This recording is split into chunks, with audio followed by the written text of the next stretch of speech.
মা তো সন্ধ্যা দেওয়া হয়ে গেল, ঠাকুর স্বয়ং দেওয়া হয়ে গেছে। এখন মার চুল বেঁধে দিচ্ছি, চুলটাও বাঁধতে পারে না ঠিক মতো।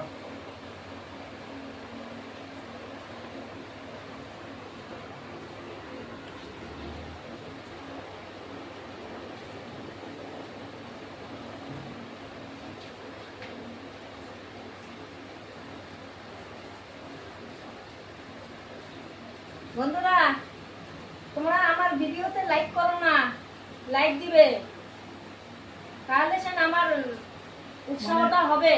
লাইক করবে, শেয়ার করবে, কমেন্ট করবে, তবে আমার ভিডিও করতে উৎসাহ আসবে না।